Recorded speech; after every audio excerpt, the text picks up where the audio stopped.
for that reason, I want to talk about today about how finishing your dissertation just a year quicker can give you a 10,000 plus return on investment or ROI, not only on your time, but on your money as well.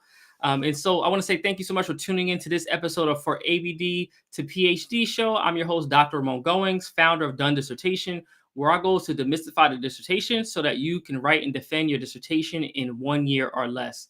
Today's episode of From ABD to PhD Show is sponsored by the Done Dissertation Velocity Coaching Program. It is the goal of our coaching program to help you write and defend your dissertation within 1 year. So if you're interested in learning more about how we help get you done into the finish line so that you can get that return on your investment, go ahead and visit www.velocitydissertation.com, or you can scan the QR code here on your screen. And if you're watching this live, go ahead and drop the link in the comments so that folks coming behind you on the replay can have access to it. And I want to say also, as always, special thanks to our partners at HBCU Smart TV for also streaming today's episode. They provide a lot of great content that you can check out on their website at www.hbcusmarttv.com, or you can find their HBCU Smart TV app on your Roku streaming device. And so I just want to get into this episode because there's so many important things that we need to talk about, because now is the time that, folks are thinking about, the semester's, quickly coming to a close. Like I know I'm like halfway through and I feel like antsy, like, am I going to finish the semester knowing that, what you started, in this semester with the thought of finishing is not coming to fruition. And so, I would say from a lot of the calls we have with potential clients, they often tell us, right, that they have this idea that the dissertation needs to take a long time. Like someone recently we talked to, they were like, yeah, I'm planning about 2 years out to be finished with this thing. And we were like, well, how much you have written? Oh, well, I have my proposal written just about. I'm like, sir, like, let's go ahead and wrap this thing up. Like, it doesn't have to take a long time, even if you have long data collection period. But I get, which I get some studies require that. But for the most part, it doesn't need to take a long time to finish this thing. You just need to have concerted effort. But what ends up happening is that for many doc students, we often don't think about us getting a return on our investment as a route to going and why we might want to finish this faster. And this is why we tell people, why we have a coaching program and folks can invest with us and work with us, because look, our goal is to help condense the time that you need to learn so that you can write your dissertation quickly so that you can earn your doctorate, because we know that earning your doctorate is a way that you can leverage your income exponentially, but it takes you being done sometimes to get that next mark income wise. And so I want to talk about return on investment with the dissertation. And I will say this episode is going to be a little bit shorter than normal, but I want to give you all part of my journey so you can understand how I had to apply this type of mentality and thought process to my own dissertation process. And so for those of you who don't know, before becoming a college professor, I actually was a K through 12 teacher. I started my career as a music teacher and then transitioned to becoming a special education teacher during my last couple of years in the profession in terms of K through 12. And so as you could imagine, like being a classroom teacher and being a doctoral program was a little chaotic. This is how my schedule used to go. I was working at a school that was basically in area almost in Washington, D.C., and my commute to get to my doctoral classes was in Baltimore. So you know anything about the DMV, like that distance from DC to Baltimore during rush hour traffic is crazy. And so what I used to have to do, my schedule used to look like get up at 6 a.m., get myself together, drive to school, teach from like 7:30 to about 3:30. As soon as the bell rang, I had to get permission from the principal. Like, look, as soon as this bell rings, I'm headed out of here. On the days I have class, I'm literally jumping in my car like 3:35, and I'm heading up the road to Baltimore to go to class at Morgan State.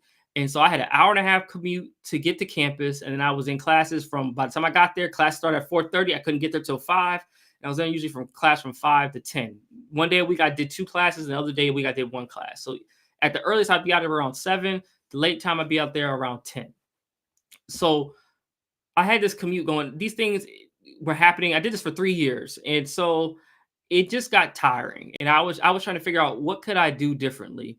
And what ends up happening is that my advisor, shout out to Dr. Warren Heyman, he was like, all right, I hear what you're saying, Ramon. I know you're about to leave this program if you want to figure something else out. He's like, let me make some calls. And so Dr. Heyman, he's a true treasure. Dr. Heyman made some calls, and all of a sudden, that following academic year, I had a new position at a school that was literally 5 minutes from Morgan State's campus. And he's the reason why I even am probably doing this to this day, that I actually stayed in the program, because it was just overwhelming what I was trying to do. But as I was teaching at this school right down the street from campus, I still was trying to figure out a way, like, how am I going to write my dissertation and still teach? In the school I was in, it was a lot going on in the school, great kids. It was just the environment was not the best in terms of school environment. And so it was just weighing down on me. I was like, I just couldn't do it. And what ended up happening is that during this time, the positions that we got at the school were through a partnership with the agency where we did all the special education services. And my one of the years I taught, that actually partnership got dissolved, and so I was out of a job, at the end of that school year.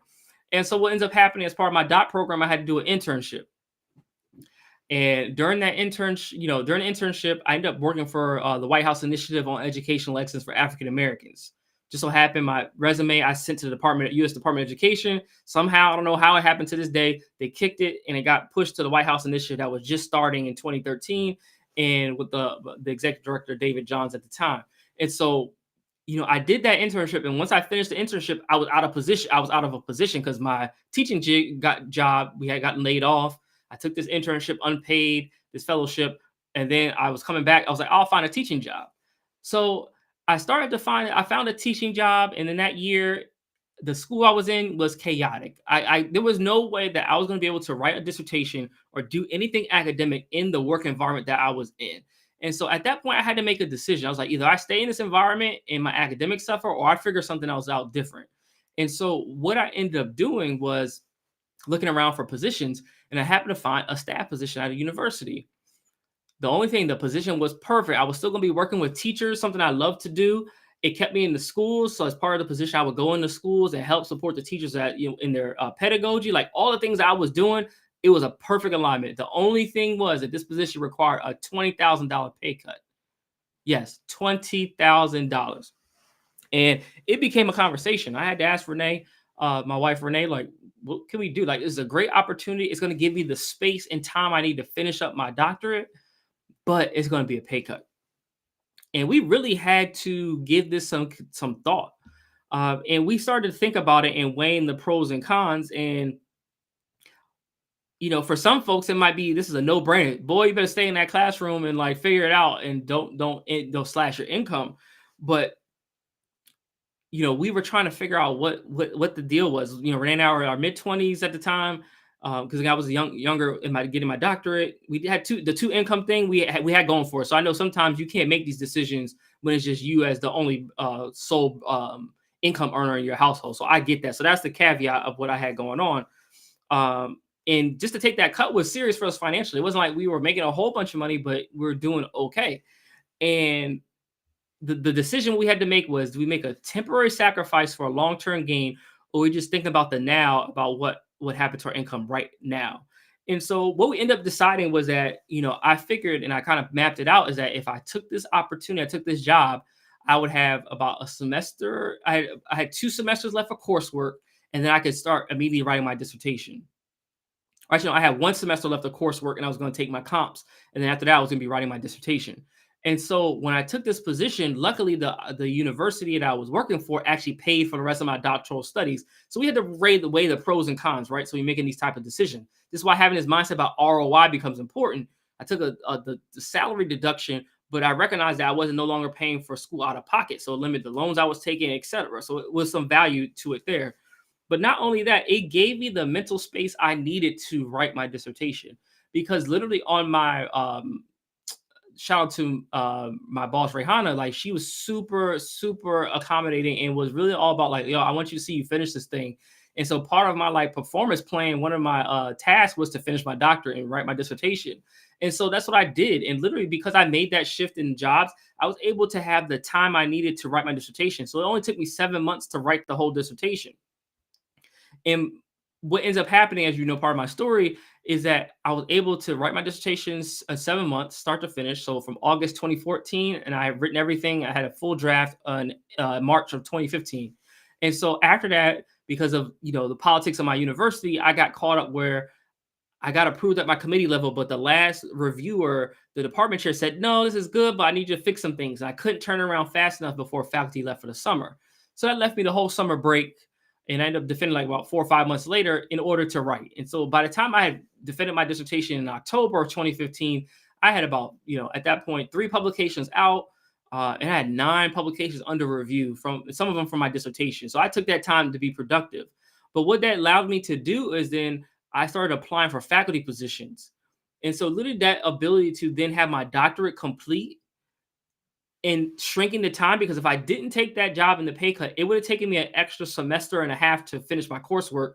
And then that would have prolonged my dissertation. So even if I would have written my dissertation quickly, I still would have been out another year of basically of tuition I would have paid. So sometimes when we think about the decisions we have to make, we have to start thinking about the ROI of the decision.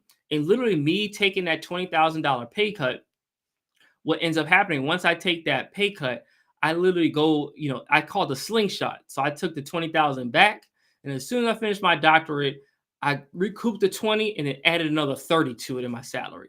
So you could imagine what that does when you're able to recoup those funds like that. But sometimes we got to think about the ROI of finishing your dissertation. Many of us, oftentimes, when people even think about joining our program, they're oftentimes thinking about, oh my God, the program costs, mid 4 figures. Why is it costing that much? And we're like, look, the cost that we're trying to help you to shrink the time, you're going to recoup that just in tuition alone. Not only considering how much you can make in other income. If you watch our past episode, we talk about monetizing the doctorate. You know that there's so many opportunities to monetize the doctorate. But sometimes we get so caught up in just that mindset about the here and now. We have to consider, well, what's the future look like? And for me, taking that, and for us as a family, taking that sacrifice for a year allowed us to slingshot and actually finish the dissertation so much faster and graduate. And it was something that has really helped my career, because if I would take another year, that would have been another year. I probably have a year less of income. Like, all those things start to matter, and they start to compound over the course of your career.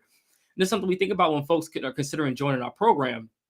They know the program is dope. We offer all these supports and structures to getting you all done, but sometimes it's hard to get past the investment. But what you're not considering is, like, what is it costing you right now to stay in your doctoral program? And we know for a lot of our clients, on average, it's costing them about $3,000 to $5,000 a semester to stay ABD. And so you start adding that up over, let's say, a year. Let's say you got a 3 semester type of, over a course of one whole year, 3 semesters of paying tuition. What's that? On the low end, $9,000, but on the high end, you might be at $15,000 you spent and you're still not done. So, like, literally, you investing in a program like ours, if you don't have that support structure, you're not able to do it on your own, is literally shaving down the cost of what you're going to spend for your education. This is the mindset shift that we have to start having, because sometimes that whole investment mindset keeps us ABD. And it's not only in money. The other example I want to give is sometimes around time, because what ends up happening if you've been stuck in this process, if we took an evaluation of your time, I bet you that there are a number of other priorities that get way more time than the dissertation does, but then you're not satisfied with the progress you've made. But we got to consider the time investment that we also give in this thing as well. So I find that the more time you invest in getting your dissertation done, the faster this thing goes. Where it becomes hard to now just write one day a week, because it's hard, one day, one Saturday you wrote, the next Saturday comes around, she was about to get warm outside. I got, family saying, let's go, let's come over, let's play cards, got the friends, let's have date night. All these things can take up your time. Whereas if you're doing a little bit every day, it doesn't matter if you miss a day of writing, because you're still gonna be thinking about it, but you had some consistency in your work. And this is why investment of time is important. And the ROI on time is even more important, because it's not only the time that you're spending, you spent in your studies, but think about the time that your family members have invested in you to help you get to this point. Some of y'all have children. The children are probably asking, when you're going to be done? Why aren't you coming to the sports games? All that stuff, right? All those things are happening. Spouses ask you why you're not doing certain things. All this starts to make a difference. But it first starts with you having a mentality that I'm going to do whatever I can to get a return on my investment. So that's a return on money. That's a return on time. And most importantly, it's a return on the mental space, because the dissertation takes up so much of our mental capacity that it can be frustrating at times. Because deep down inside, the people who join our program, and the ones I want to work with, and the ones, our coaching staff we want to work with, are those students who know they have something to offer, who know they're getting a doctorate because they really want to do meaningful work, not just getting a doctorate just to check a box, but they know they want to impact lives, and they are ready to do the work, and they just want to have a support structure. When you have that approach, you start to recognize that even when you're not doing your dissertation, you're constantly thinking about it. Those are the clients we want. We know those are the clients that do the best in our program because they're constantly thinking about the work and they know that, hey, the faster I get this thing done, I can get back that space in my head for other things. And we just had a couple of students defend recently. And one of the questions, one of the statements they always say, I ask them, well, what's life like now that you're done? And they said, oh my God, Dr. Goins, I have so much time on my hands. Like, what do I do with it? You start to recognize that there's so much time that this process was taking up in your mental space that when it's removed, you realize like, oh my God, I have so much time to do so many other things. And I want you to get to that point. And so again, I wanted this episode to be short and to the point because I want you all to really think about the return on your investment, again, of money, of time, and of the mental space that this process takes. And if you're someone like, look, I'm ready to, get some support. I'm ready to get in a process. I'm ready to work with a program that can really help me get to the finish line. I would invite you to apply to work with us in our Velocity Coaching Program. You can scan a QR code here, or you can visit www.velocitydissertation.com. Our program is phenomenal. We have so many structures in place, the things that you don't even think about, we've thought through for you so that your goal is just to engage in the writing and doing the work. We'll help you think through everything else, but you got to put the work in. But sometimes it's just like getting started becomes the issue. And so we want to help you and make sure that you have the support structure in place to help you get started. So if you're working on your dissertation and you've hit like that lull and you're trying to figure out how to get through, I'd invite you to apply to work with us at www.velocitydissertation.com. And then for my folks who are watching, because I know a number of you all might be watching, you're not quite at the dissertation phase yet, but you're like, hey, I want some support. I want to be able to improve my writing and do those type of things. I invite you to actually download. We have a free training. It's called Elevate Your Academic Writing. We created this training in order to show you our process as to how to improve as an academic writer, because we know there are so many of you all who want to engage and improve your academic writing, but just don't know how or where to start. So literally, I provide you the formula that I use in my own writing in order that help me improve for someone who struggled to someone now who's been award-winning for their research and writing. And so if you want access to that training, you can text #Elevate to 301-701-2466. And again, it's #Elevate to 301-701-2466. And that's how you can secure access to your training. Make sure you grab it. It's 45 minutes. It will be clear as to how to improve your writing. And if you just apply what we teach in the training, you'll be off to the races. But with that said, I want to say thank you so much for watching this episode from ABD to PhD. I hope you all starting to think about the return on investment, because it's really important. And we know that by being in our program, you'll get an instant 10K return on your investment in us by being done, from saving the tuition, the time that you now have, and the opportunities that you have with the doctorate. So with that said, I hope you apply to work with us. And before we sign off, I want to say thank you to HBCU Smart TV for streaming this week's episode. As always, they're a great partner. So if you want to learn more about them, go to www.hbcusmarttv.com, or you can download their app on your Roku streaming device. And so with that said, I look forward to seeing you next time on another episode from ABD to PhD. Let's get those dissertations done.